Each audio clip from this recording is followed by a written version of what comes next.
संविधान की शपथ लेने वाले संवैधानिक पदों पर बैठे हुए माननीय प्रधानमंत्री और माननीय मुख्यमंत्रीगण के नेतृत्व में आज आरक्षण का गला घोटा जा रहा है। अनुसूचित जात, अनुसूचित जनजाति और पिछड़ों के आरक्षण खत्म किए जा रहे हैं। मनमाने तरीके से आरक्षण का दुरुपयोग कर एक विशिष्ट वर्ग के लोगों को लाभ पहुंचाया जा रहा है। अभी अभी लिटरल एंट्री के नाम पर 340 IAS कैडर के अधिकारियों का चयन हुआ, जिसमें एक भी SC OBC नहीं है। इस तरीके से संविधान के दिए गए निर्देशों का उल्लंघन किया जा रहा है। वोट लेने के लिए हिंदू कहकर के भारतीय जनता पार्टी के लोग सबका वोट तो लेना चाहते हैं, लेकिन वोट लेने के बाद सत्ता में जाने के बाद सत्ता का दुरुपयोग कर इन्हीं तथाकथित हिंदू कहे जाने वाले आदिवासी, दलित और पिछड़ों के अधिकारों को छीनने में लग जाते हैं, आरक्षण को खत्म करने में लग जाते हैं। आज इस देश में भारतीय जनता पार्टी फिर से यथास्थित बात पैदा करना चाहती है। हजारों साल की पूर्व की व्यवस्था अघोषित रूप से फिर लागू करने की कोशिश कर रही है। विश्वविद्यालयों में शिक्षा इतनी महंगी की जा रही है कि जिससे कोई गरीब का छात्र पढ़ न पावे, यानी ग्रामीण क्षेत्रों से आने वाले SC ST OBC किसी भी वर्ग का छात्र या छात्रा उच्च शिक्षा न ले सके। इस बात की सरकार की कोशिश है।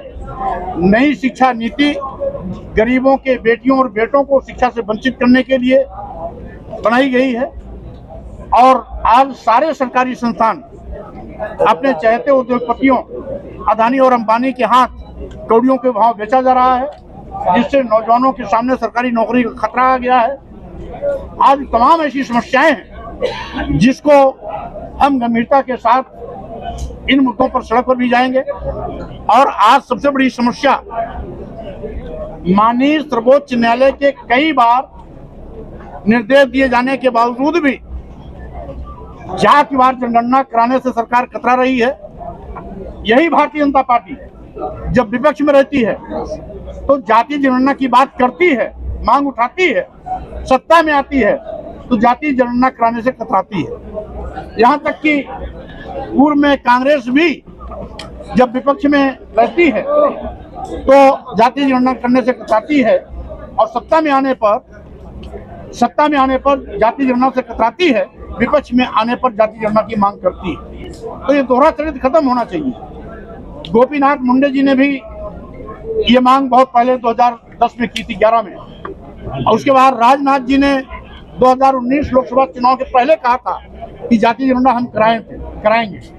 लेकिन आज प्रदेश और केंद्र दोनों जगह भाजपा की सरकार है, पूर्ण प्रचंड बहुमत की है, उसके बावजूद जातीय जनगणना कराने से कतरा रहे हैं। तो हम सब इन मांगों को लेकर के जनता के बीच में जाएंगे और एक एक करके सरकार की काली करतूतों को बेनकाब करेंगे। बीजेपी कह रही है कि आप जो बोलते हैं वो अखिलेश यादव बुलवाते हैं। दूसरी बात उन्होंने ये कहा कि जब अखिलेश यादव सत्ता में थे तब उन्होंने प्रदेश में जातीय जनगणना क्यों नहीं करवाई।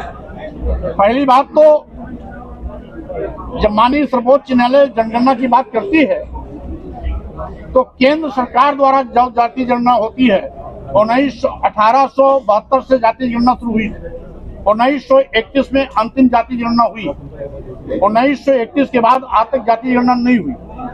2010-11 में जातीय जनगणना कराई जरूर गई थी, लेकिन उसका आंकड़ा सार्वजनिक नहीं किया गया था।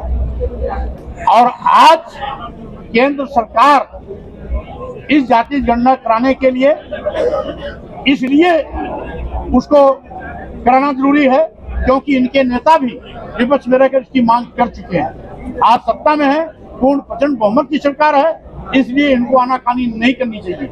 इस मांग को लेकर हम जाएंगे। रही बात, अगर ये नहीं कराते हैं तो स्वाभाविक रूप से जब प्रदेश स्तर पर ही कराना होगा, हमारी सरकार जब भी आएगी हम उसको जरूर कराएंगे। बीजेपी ये भी कह रही है कि जो आप बोलते हो अखिलेश यादव इंगित करते हैं, अखिलेश यादव के कहने पर ही आप ये सारे शब्द बोलते हैं। अब बीजेपी कहां से बोलती है, पहले उनसे पूछिए कि आपको कौन सिखाता पढ़ाता है। उनके आका बोल दिया अभी थोड़ी देर पहले कि जाति वर्ण भगवान ने नहीं बनाया, पंडितों ने बनाई। अब सारी कलई खुल गई तो भी भाई बीजेपी वाले बोलने से शर्माते नहीं। उनको शर्म आनी चाहिए कि अगर आपके आका ने आपकी पोल पट्टी खोल दी है तो आप प्रधानमंत्री जैसे बड़े पद में बैठे हो, आपको ऐसी हिंसक वारदातें, ऐसे मानवता को कलंकित करने वाली बातें तत्काल प्रतिबंधित कर देना चाहिए। धर्म की आड़ में किसी को गाली नहीं दिया जाना चाहिए, नीच अधम नहीं कहा जाना चाहिए, प्रताड़ित अपमानित करने की बात नहीं किया जाना चाहिए। ये संविधान विरोधी। उत्तर प्रदेश का बजट पेश हुआ है, क्या कहेंगे? 6,90,000 करोड़ का बजट पेश हुआ। यह सरकार